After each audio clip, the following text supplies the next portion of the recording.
Hey guys, this is Camfrey15 and I'm back at it with another video for you guys. And this is the season finale episode review of Stargirl. Damn, man. Damn. It's over.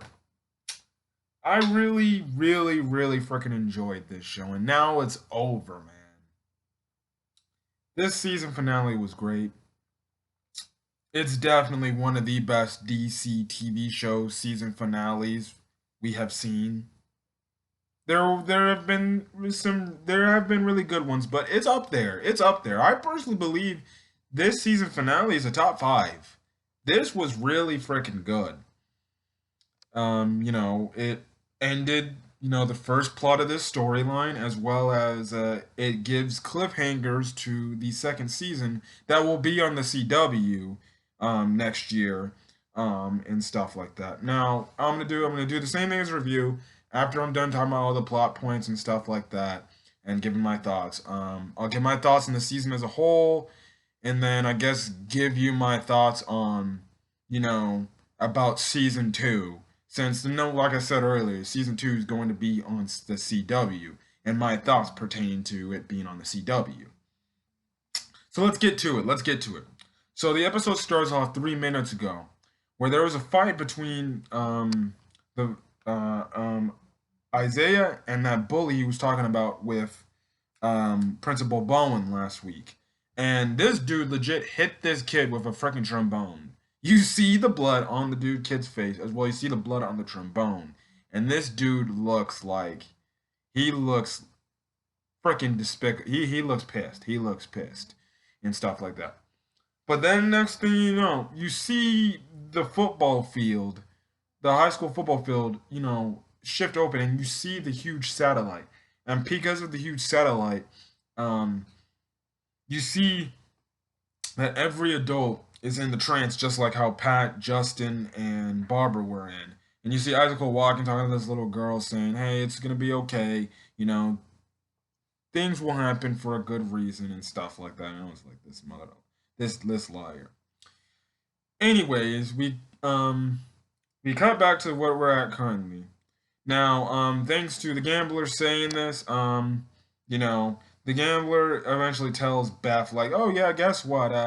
If they try to reverse or people try to resist and stuff like that, the nervous system will essentially break down and they'll essentially die." So yeah, that's great. Especially, I think they even said that if they're in this trance for a long period. So we get the fight between Courtney and Pat. And Courtney eventually, I don't know what the hell that was. Um, Courtney eventually gets through to Pat a bit and says, "Pat, you know, um, it's me, your daughter, Courtney, your daughter." And he kind of hesitates and stops, and then you can see he's fighting the mind control thing and stuff like that. But when Beth finds out, like, yeah, Pat could die because of it, she gets Dr. Midnight to tap into the gambler.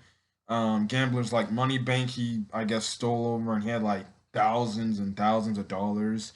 And Dr. Midnight doing that hacked, he was able to get into break through the firewalls to be able to break the mind control of Pat and Justin and stuff like that.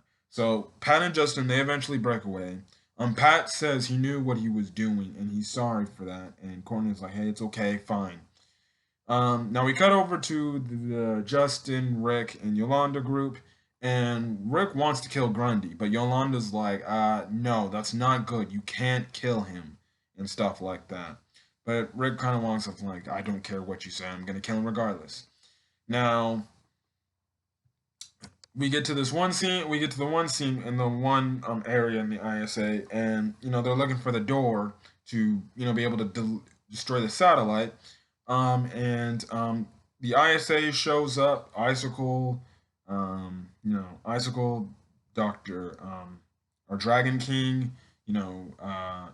Dragon King, Sportsmaster, and Tigress all show up. We get this huge freaking fight and stuff like that. And this fight is crazy epic. We got Stargirl and Stripe fighting Jordan and my goodness, this fight was crazy. This fight was crazy. Some of the cinematic shot scenes in the fight scenes were intense, like crazy good.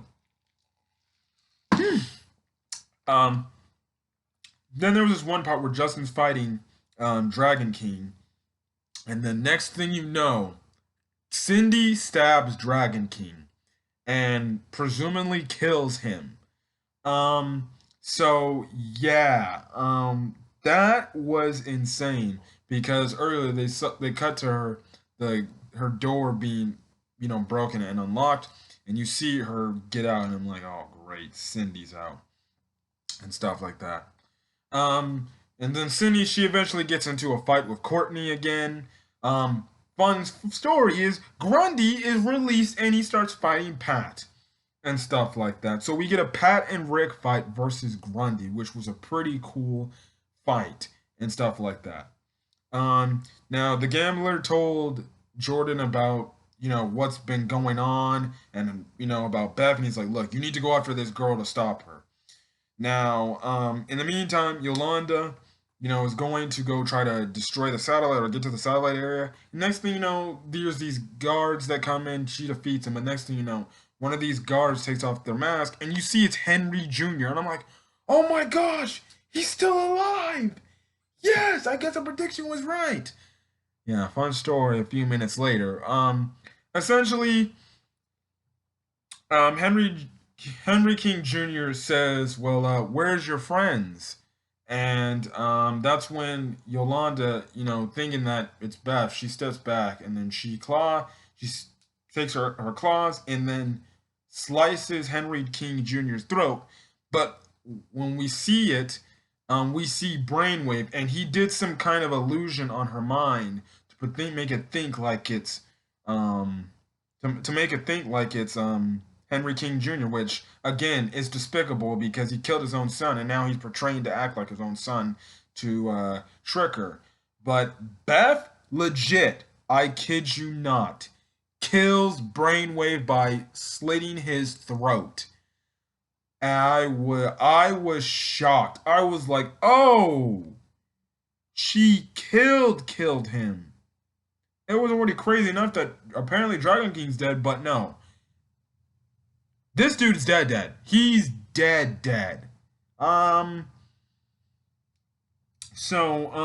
for it's funny because now she told Rick it's not cool to kill. Yeah, she kind of killed. Now what happens?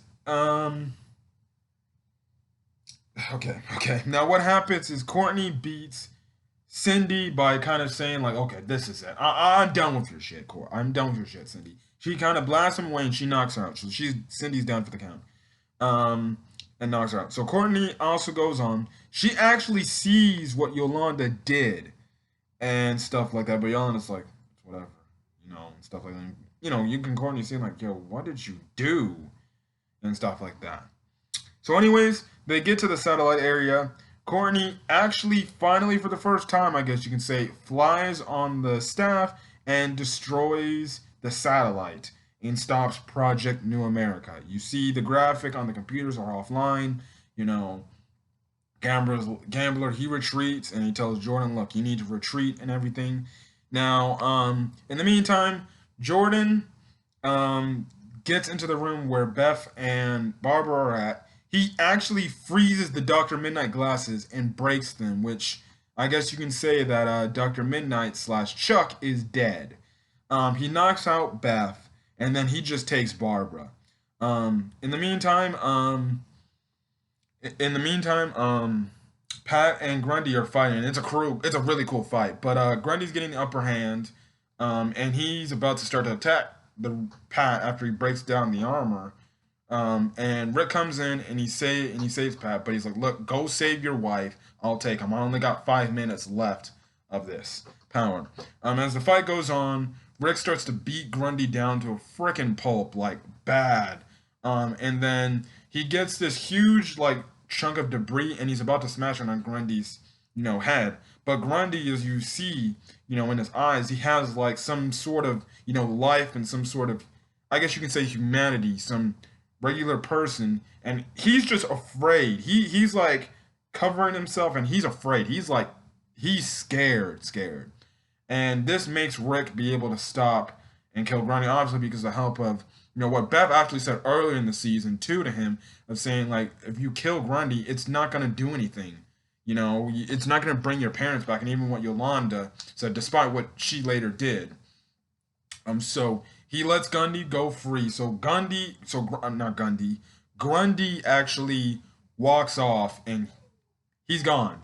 And Rick tells him, "I better not see you again." And he just rocks off. He kind of gives Grundy when they pay him back to him. He kind of gives this scowling look, like, "Damn it, I'll get you next time." But he walks off. So Grundy is somewhere out there. Wherever they don't show where he went, but he is somewhere out there. Who knows where he went? He could went back to his little room area or somewhere else. And even Justin makes a mention like, "Oh, you scared the beast," and stuff like that.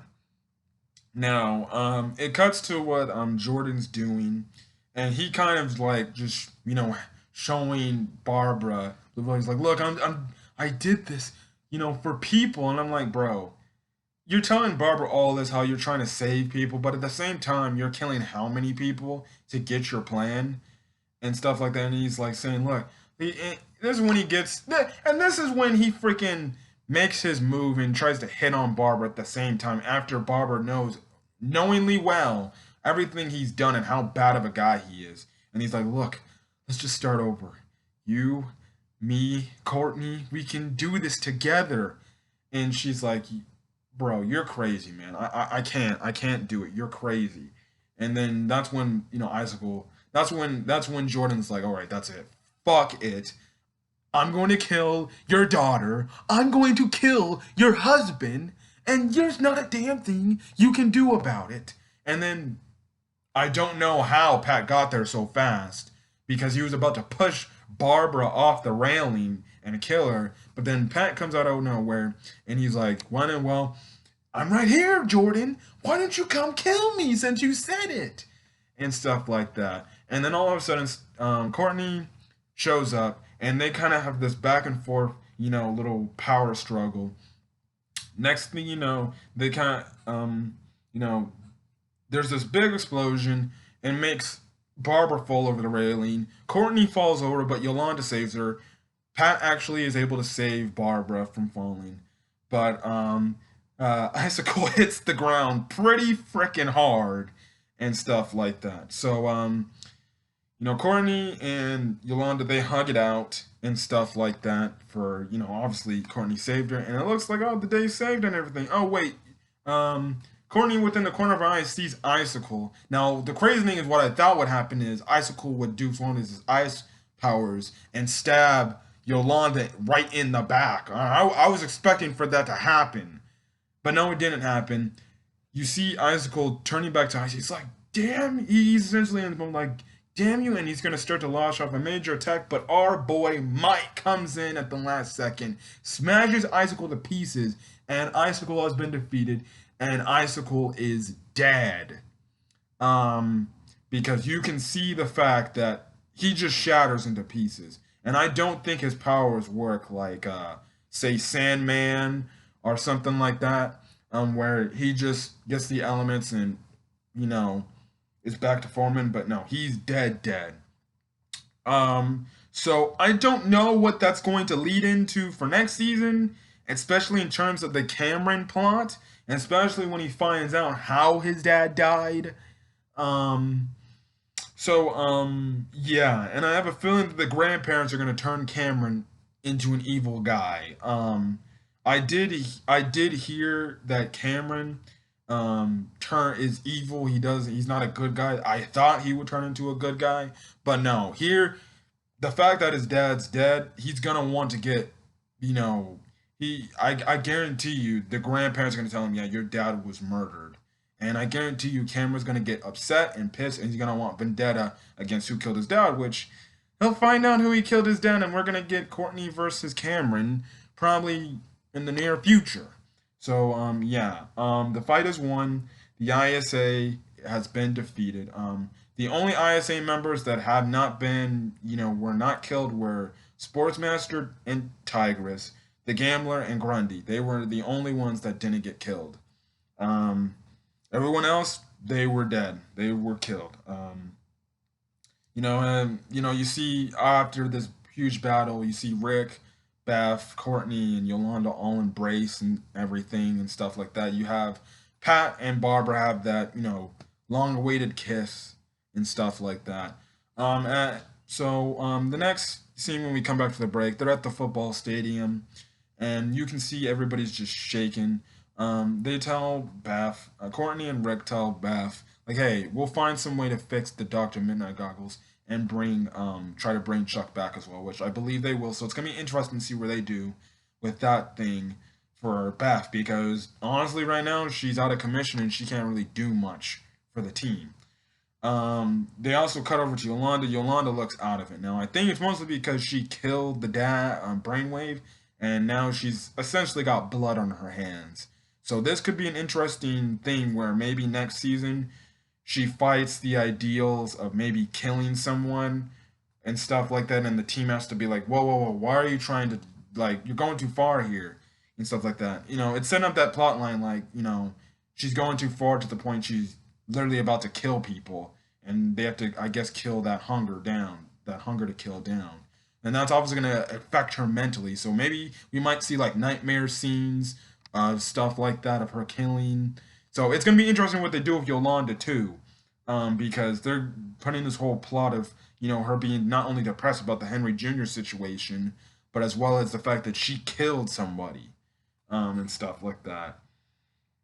Now Justin, he kind of walks on. He kind of feels like he didn't do nothing, and but Pat is like, "Look, you helped us out in a big way, Justin. Like, if it wasn't for you, we would have not gotten this far."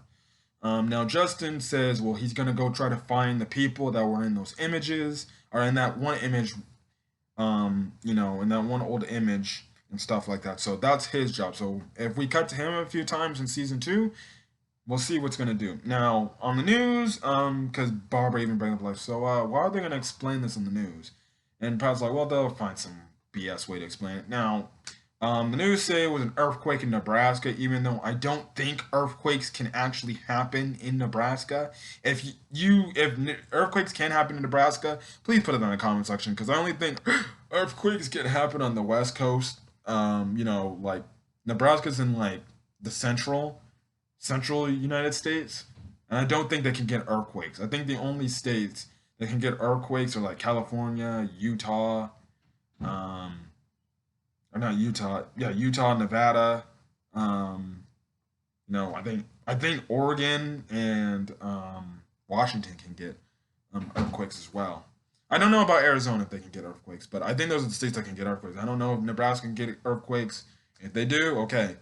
Um, we cut to the ISA building, and we see this guy with a top hat, and you see this black smoke. Now I watched a review before I made this video, somebody else's review, and it was Pagey. Check out Pagey; he's a good YouTuber, and stuff like that because he covers the DC TV shows. But he's really good. But the guy there, if you got any confusion who that is, that guy is called the Shade. I forgot what his name, Doctor Shade or something like that. And so that might be the next big bad. As well as we see Cindy go through this box, and then she grabs out this diamond-like thing, and she says she sees Eclipso. Now I don't know who Eclipso is, but that doesn't sound good. Cindy's still a thing now. Now she's her own thing. So the last few minutes of the episode is it cuts to 6 weeks later, and it's Christmas time. So the show started off in Christmas, and it's ending off around Christmas time here. Ah, man. Whew, Christmas time is only 4 months away, guys. Hopefully by then we have a better control of this frickin' virus, as well as hopefully we have somebody new in office. Um, Please do not promote political stuff on the channel. Anyways, so everybody's there, celebrating this, Christmas party. Courtney actually calls Pat over to the side. She gives Pat this present, And it's because from the beginning of the first episode, when it was originally for her blood related dad, which I don't even want to say his name right now, or do I care? I forgot his name anyways. And she gives it to Pat, which says "World's Greatest Dad," which was a nice, sweet thing, and they embrace and stuff like that, and it was nice. So it was cool to see that the relationship between Courtney and Pat has now grown to a father-daughter relationship. Now Courtney has no more resentment towards Pat like she did at the first in the first half of the season, or the first couple of episodes in the season. The only thing that kind of ticks me off, the only thing, and then you can say it's a little nitpick, the only thing in the one scene, not only the one scene where she gets Pat to stop and stuff like that from the mind control, as well as here, I would really enjoy it to hear Courtney call him, instead of Pat, just call him Dad, or she calls him Dad. I would have really loved for her to say that. But hey, like any step parent, most times out of nine times out of 10, if you have a stepfather or stepmother, you more than likely end up calling them by their name, because it takes a while for them to call them by the name mom, or by the term mom or dad. But maybe next season, Courtney will start to call Pat maybe dad a bit more. I really wish Courtney had called Pat dad right there after she embraced him and stuff like that. The episode on her end ends off with her and Pat essentially flying off, and it was a nice little scene. It's like in a winter wonderland and stuff like that. Now, you couldn't pay me enough to wear shorts out in snowy weather. I know I'm in California, but I go to school in Connecticut, and I've seen snow and I've had snowy weather, and you couldn't pay me enough to wear shorts out in snowy weather and that freezing cold. So how she's doing that? No clue. She must have thick skin.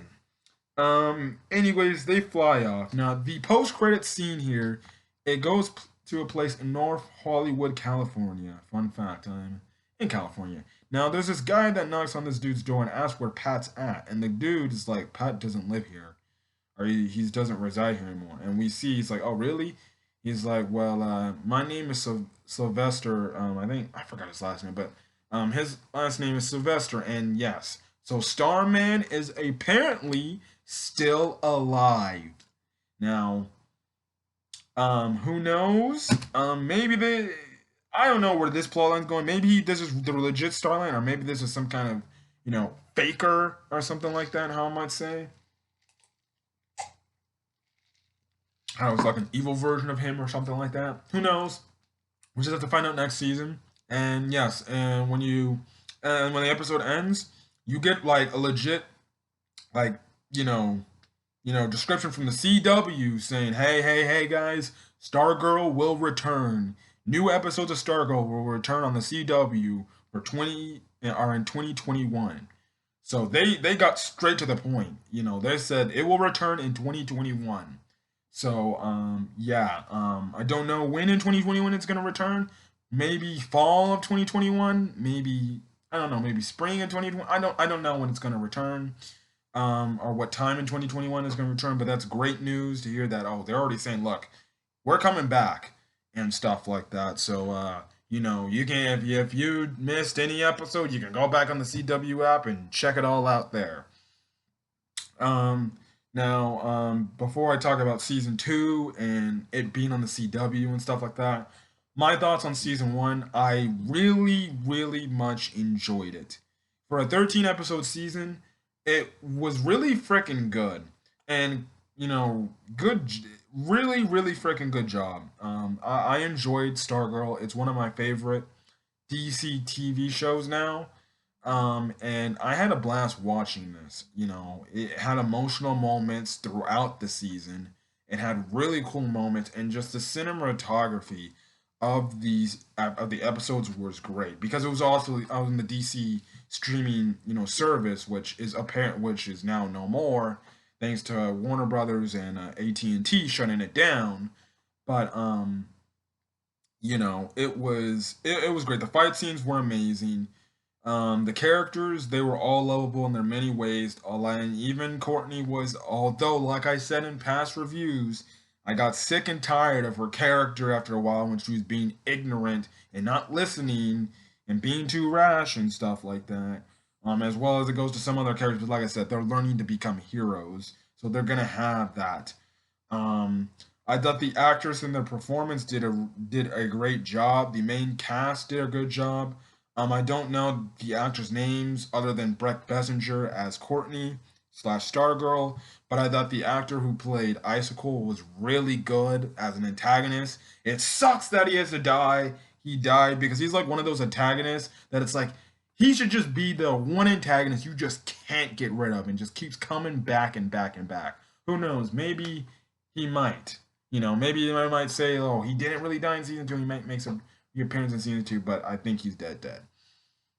And then again, like I said, Breck Bessinger, Breck Bassinger, in the role of Courtney slash Stargirl. I really enjoyed her role as it. I thought she did a phenomenal job on the role. When she had to have those emotional scenes, she had those emotional scenes. But other than that, she made the character a complete badass. And she even made the character a freaking whiny, spoiled teenage kid. I will say that. So I commend her on her thing. The only other thing I've seen her do, like I said, was that Nickelodeon show a few years ago called The Bell and the Bulldogs, which I didn't watch that much, but I saw from time to time. Um, but I thought here she did a great job, and hopefully, maybe now that Stargirl's coming to CW, they do crossovers now. With the other CW shows or something like that. They did that with Black Lightning, even though they said, well, Black Lightning's not going to be a part of the, CW, the Arrowverse. But next thing you know, this past crossover, he's a part of it now. So, Corny definitely could be a part of the Arrowverse if the CW decides to do a crossover. Because hey, one of the JSA members was Jay Garrick the Flash, and they definitely could do a Stargirl Flash crossover. I would like to see Grant Gustin and Breck Bessinger, Barry Allen and Courtney Whitmore type of freaking crossover scene, which would be great.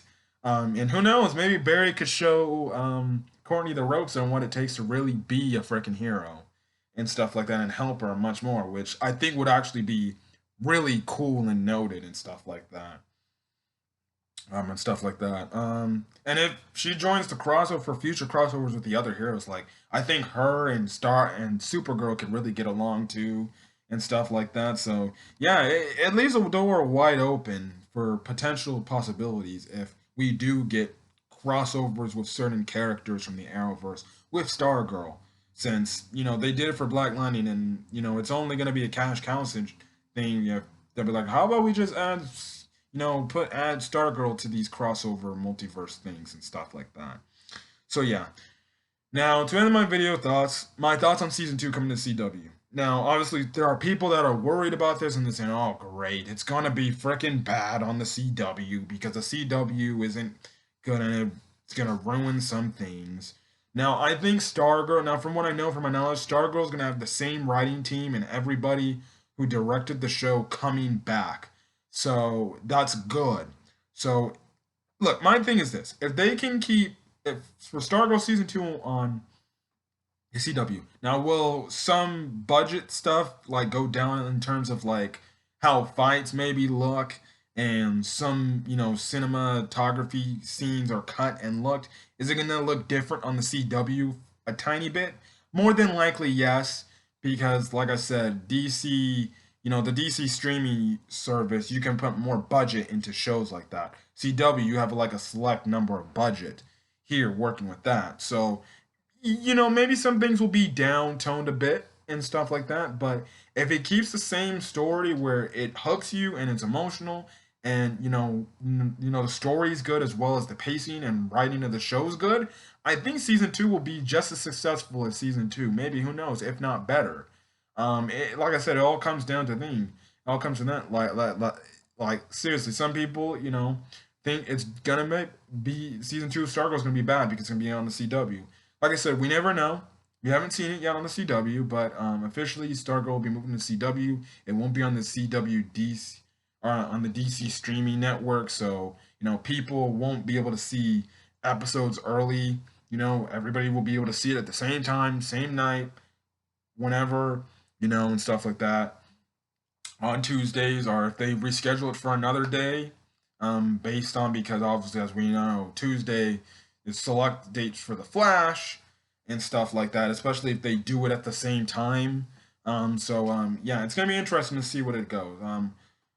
Season two, I can't wait for season two. It's gonna be interesting to see what the CW does it with. But like I said, since it's gonna be the same writing team and the same staff, um, it seems like they can have a very successful season if they keep the same approach they did here in season one, and let's just have smart storytelling and smart writing. So yeah, other than that, that's all I gotta say. So if you guys like this video, leave a like, put in the comment section your thoughts on the season finale of Stargirl, as well as Stargirl season one, of your thoughts on the entire season, as well as are you hyped and ready for season two of Stargirl. Also, hit the subscribe button to get more Stargirl content whenever Stargirl decides to come back in 2021, as well as all the other CW DC TV shows as well.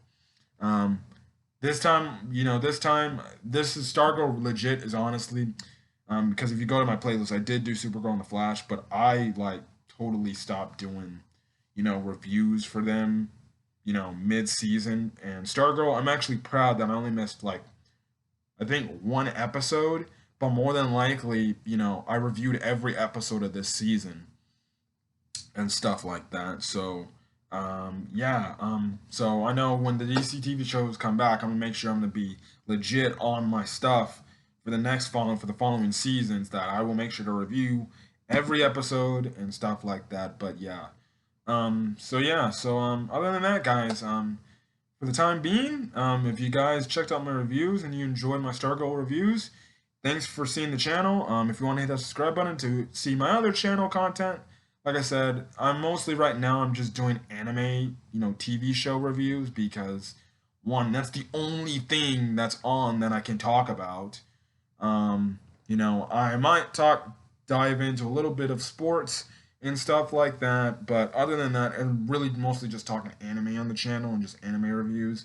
I would have movie reviews as well, but because the movie business is, kind of, out of existence right now because of, what, I can't do nothing most about that. But yeah. Other than that, guys, that's really all I gotta say here for you know, that's really all I gotta say for season one of Stargirl. I liked it, and yeah. So other than that, guys, like I said, hit the subscribe button if you want to get more content from me. So till then, guys, it's been a great season, and if this is the last time you check out the channel till season two, I'll see you guys next season for Stargirl. So till then, guys, hopefully you guys are having a great, safe rest of your night. Peace.